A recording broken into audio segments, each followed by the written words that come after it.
Only your joy it will.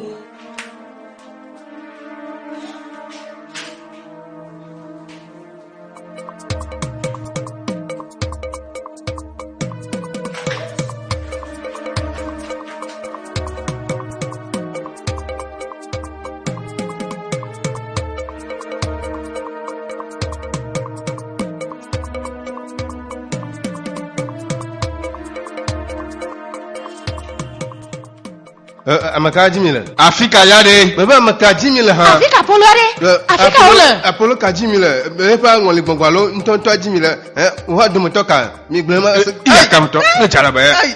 Nyamanya fisi olo. Ke nyama wanya afisi olo.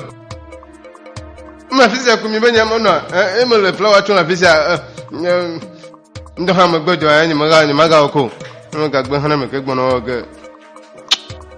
Nga to ko menyisia nya chikono nyaru mi ga fure no mu ni ma ja se ba fi ga jo ta ma tu le ti kuku fanya na mu ro nya mo grene va nya ma ja soro nga fanya onyo mi ga ma fure no nya na ma ku ma chimachu mi to mi o bon la ku mi akwa ira nya ma fo mi nya fone ni mo le jo se me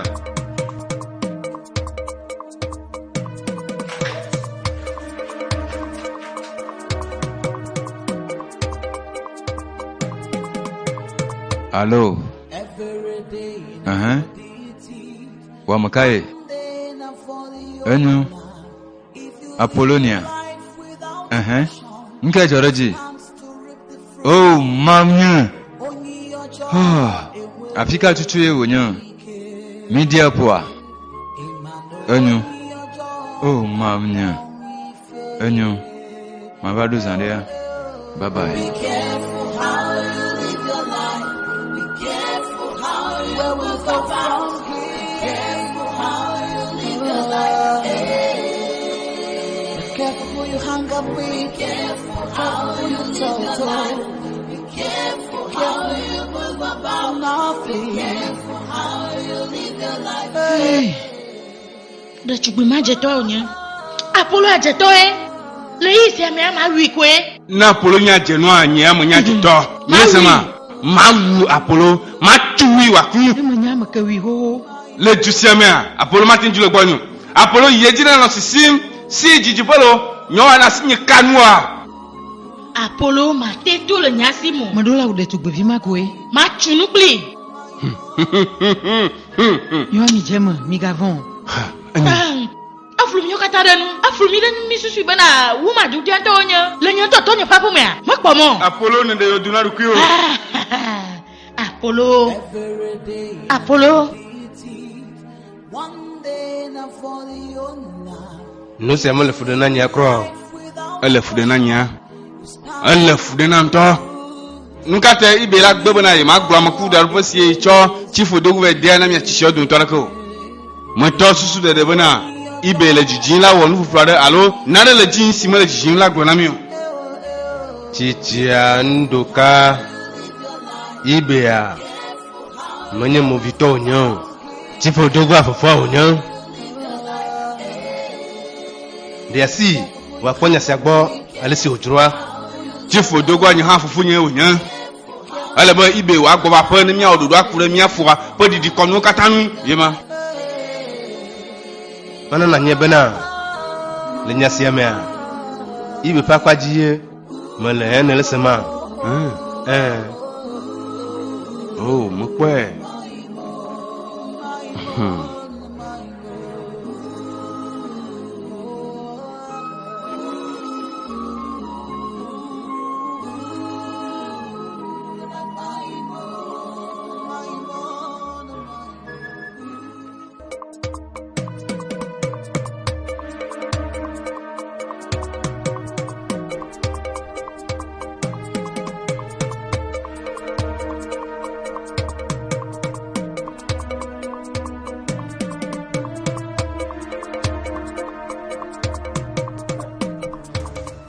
ewe kwarawe necho no ba fisarko nuka mona mi nuka unya necho ka ba do fam na nai umu no le fam mulesema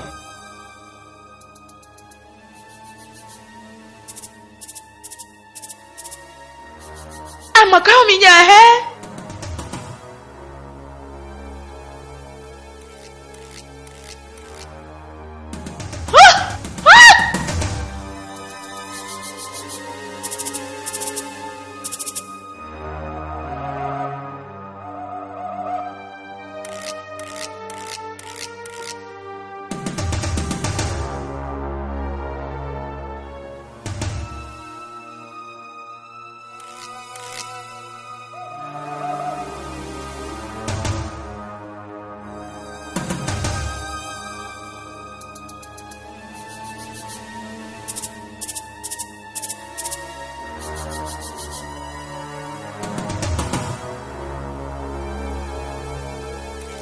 Tony, mais il faut donc pas m'aider au nom de Blombena.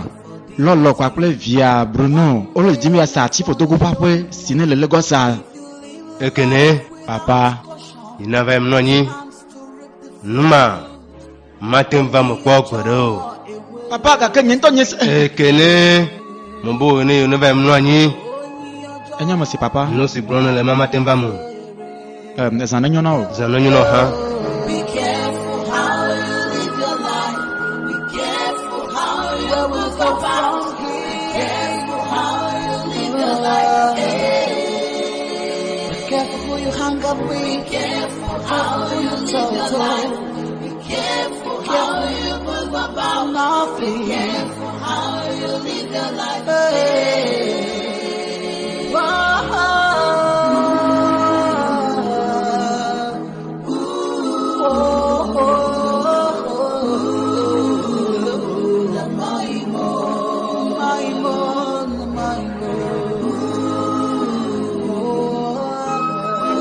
Après nya kwa dan to nya challenge mamblo ne le plezon ya le pair nous sommes le menu Le canadi ba ko here ke ma le noa.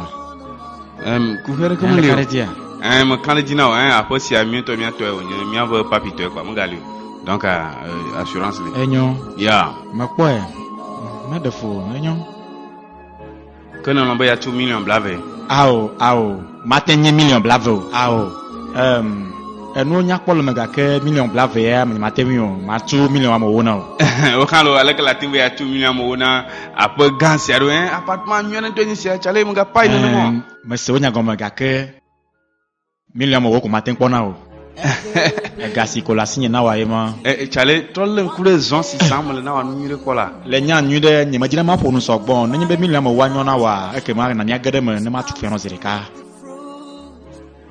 chukara mo million mo e hanyu mo na ko ni le ma wo mi yo man na ma ho Imanoni ojo na mwongi fere. Be careful how you live your life. Be careful how you will go from here. Nyaji bakaka. Nyamate weji sabatanyo jule miago. David a flatté. Dès la terre ploida mon coucou drado pour m'avoir quoi pointi la coupa. Elena, umo podre do haro. Kaka amola veno komu. Hafi wawu poponya edamya de darina. Gaka mo pova mo haro. Angasi wo do darina wa. Yenya siya ho.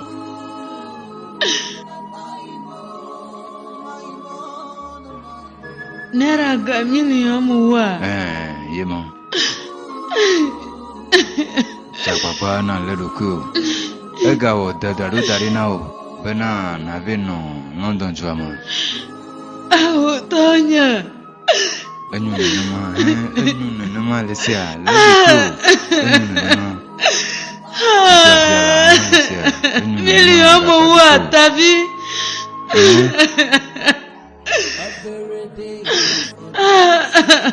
David a flatté.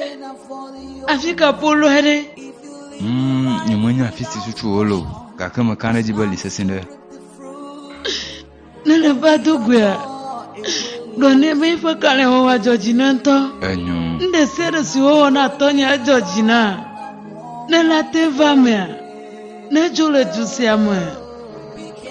Ta vie, non, n'y a pas que l'on vit, nous les djidjim, bena, yoawi. Ta flata, nano, ano, de non, non, Mada coucou. Magahanu, Nintoma, Poabo. Ta flache, happy Mabanga, Mana lava debu, Mamladen, happy Wabedi. Ta flache, dit Joavia. Malandudu mwanambe tonya la jule miagbo kavaleo. Magahanu, Okuvo, nada comme les miagatembo. Nous c'est quoi le mieux affiché la nuit, bien de pour aller voir les deux modèles de femme.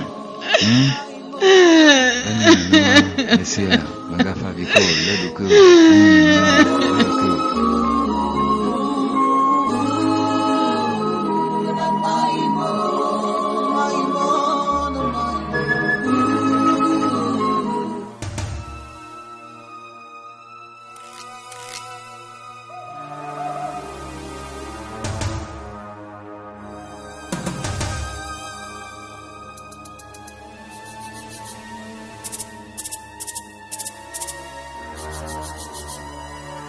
Que mieux kata misusi bena mekwa. Hein? Malak bekake. Aye mawa nyamekfo. Comment? Ne dis la gloire n'y a pas de demain. Ne dis la gloire n'y a de quelqu'un ya. Nous kataye ne nous si en premier nous. Nous kataye. Nous bonne chano mia onu. Desi le mien. Desi. Mapara raya de que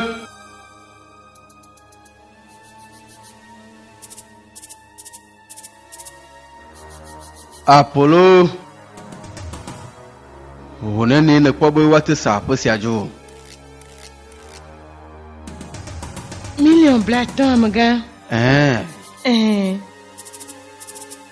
Anyo majibe macho aposi acho nao Nina cho moka ke papa Nanyebe ne li blavoa La wa hona boramo la fisia Ala ke ne kwero o Georgina wa Georgina nto akpe Mo so akpo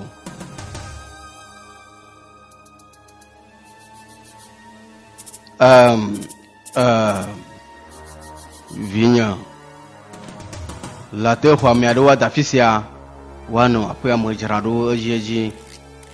Enyo amaga. Nana jibe ya sea. Sefa. La choga cho nu bware si won tolejia nsia. Akpe no kaka. Mosako. Oje na onya. Nya lolo amodo ta flache. Nya maga weko. Ta flache. Cho nye nu ona kan. Made kuku na o. Nyaha modo ta flache be ne zan yi so kata kplan afi ma vanya no sinenya nusi ono gblan le nuwa ma cho ko be tabia nusi o mona le tawaya o homo trole ne bodu mo visi o won to no va jile nya pa me a jababa ne na klo don chi ne mia jo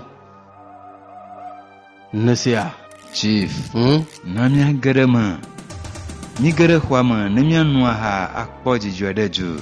Onyalema. Da tu bivinya. Famia da khwama nemia akpoji joto. Lesia.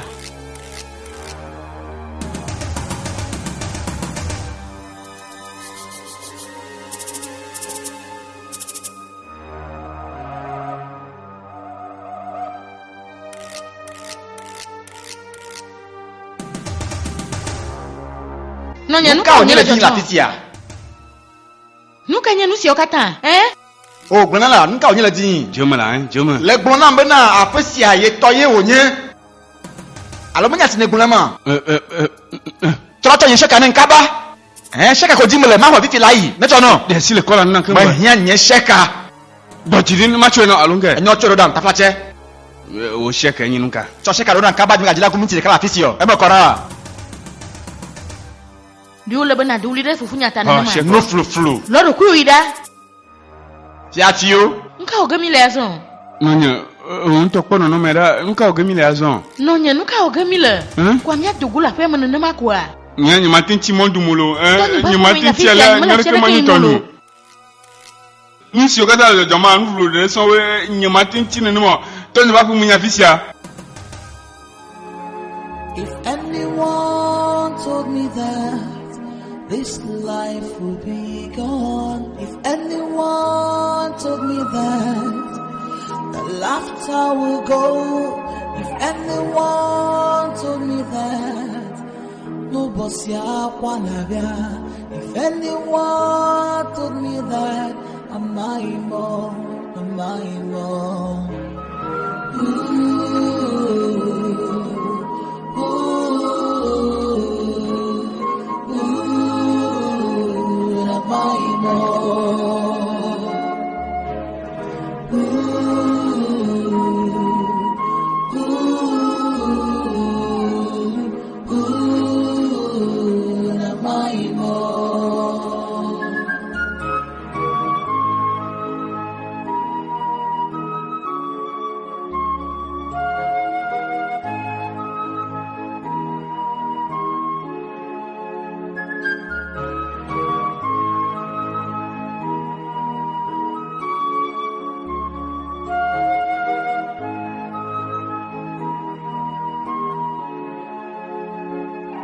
Every day in a for deity, one day in a for the owner. If you live life without Bora we maga kasilam nyu, maga kasilam namu. Dene nya fisi on flausia la ko chi cho wu en to hanesia. if you live life without Kaunele dindari. Nanya. Dindari. Ha. Nacho, il faut fouiller à tarpi, t'as pas comme aider, nous qu'elle fout dans l'eau. Ada bachana là. Nous quand je fais non, le gila tu as bolé même. Nacho, pourquoi? Me nyemi comme non, toi va pour moi. Me nyemi la mia pour me onya. Comme elle. Portale. Me nyemi comme non, mia te bonya fisia. Wa matin demi du gol sia. Me nyemi na mi. Mia ya kamoto. Fiafi. Comme si on parlait tara, me nyemi comme non. On vit à Cameroun, on va ne va la fille à la grâce de la bonne. À pour mon ya. Tu n'as le clos. Tu nous clos. Va viser la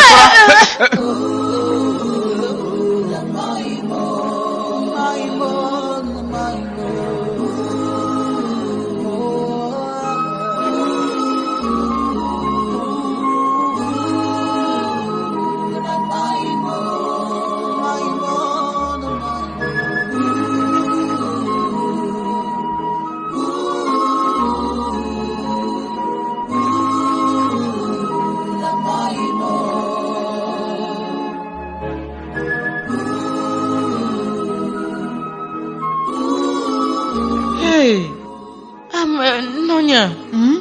Afrika est gagné les raisons. Hein? De combien dit Amadou de Père avec non va se laisser mianya souci mia de mia hola Amadou de Père. Ha, fleur kamala signolo.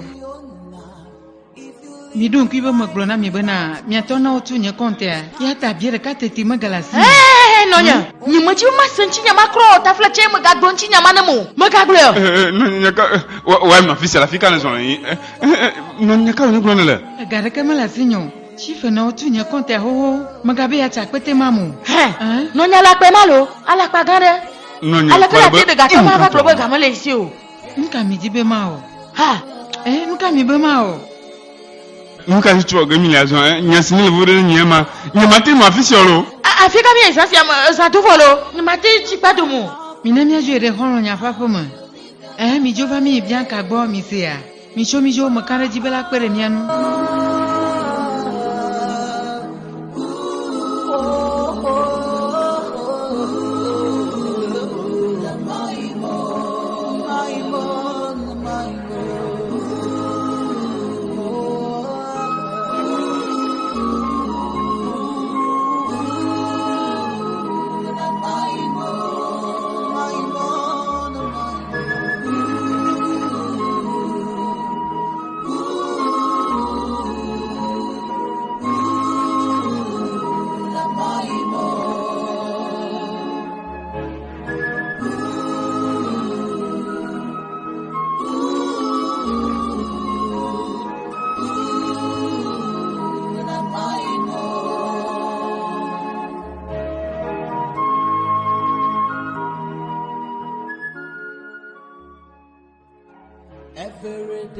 Afika pono wade. Uhi gana jai. Amera u apono nya. Hein? Lebo wonkane. Aleko. Ekai. Eye la fika. Nyaka uglo filai. Nyaka uglo. Amkala bana Aleko. Nyimanyo. Nsigo nyanyi bana. Ipo foto va fisia. E va tru control. Nyindo ha nyimanya fisi gamalo.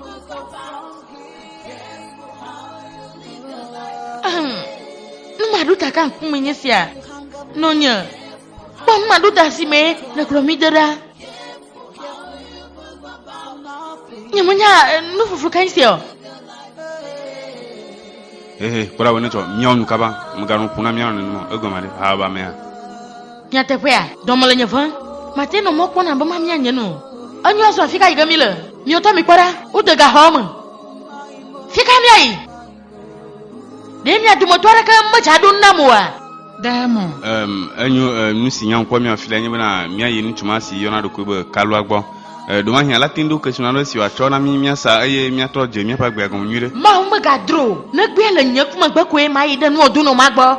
Demi jule do fokoko. Le nu odun no suma lo nuka. Anyu na wa gro no bana mia di choji akaka va kara nyi ba ayata. Elebe mi to yan ko mi akufe ogbo. Akpon ka gbo. Aula akpon ka gbo. Nuka tele fun abasat no yin we na. Nyate puya. Nuka te mate de susu aba nu chusie le nye no. Nuka te mate we. No bojiri no bi onyasia enyele yo file bana movie to ye yino. Chede yin we na nya. Te kana wa. Ne le nyire a. Le yomba ye yino a. Hein? Note. Le futu mo na ma. Aw, maquillage mo le muno. Nonya. Damo. La fille de la police. Ta fa ki bien aujourd'hui. Ni na jion fofo be afuje he na miaunu. Bala nyi yomba ye yino. Nonya. Le yomba fuja ha. Nyate puya. Anyu, nenye bana avuja ha de la fisia. Nene pa vo ayenye wo manyenye. Aleke na te mame. Ta gbole pleple na wa. Me kwe bana ta gwagble ne kekan nonya. Ela la bajan. Ne le nyeju e ne duji le nyano ha duma lo mema Era bana jia.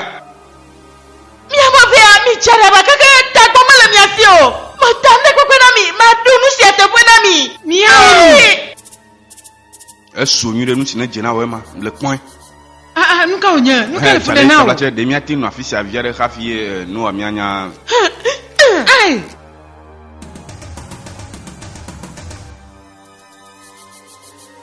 Hey, Nonya. Dama nuke nselo. Nonya. Nonya feno. Ada bana alaka titu nyala tero ntino no kaka wakuro, Ada ba jenele. Ko nyino fude no. Itu minto. Diamond.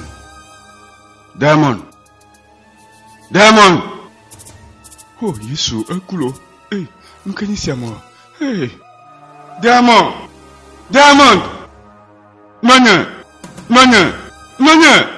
Nonya. Hey, Yesu, nkani sia. Hey, ala pawanya. Diamond. Makana jibe mo kulo, alon ko dona no. Diamond.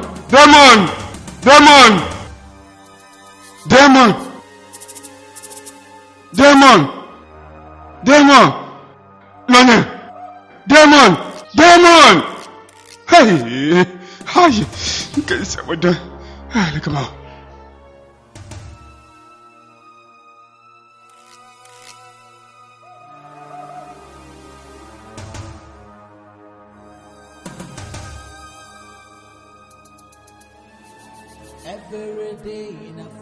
Afika no view aware.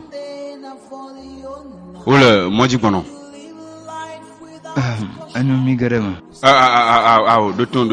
Menye khome yi po nyanya sio. Ne nyamo va fisi akle subuna. Ne le do anyigba de alokesi na noade na twena masa fila yi. Ne ma va je business aregoma. Elle a business po su sokmo la signe. Ne mati khoma fisi ava no duklo la fisi. Qual est le mpunda? Dele nyani ba fosi atonyo nto ha onya. Lebe nyemedu nareko biere ka tete menye tonyo yata jijama na jidore na owea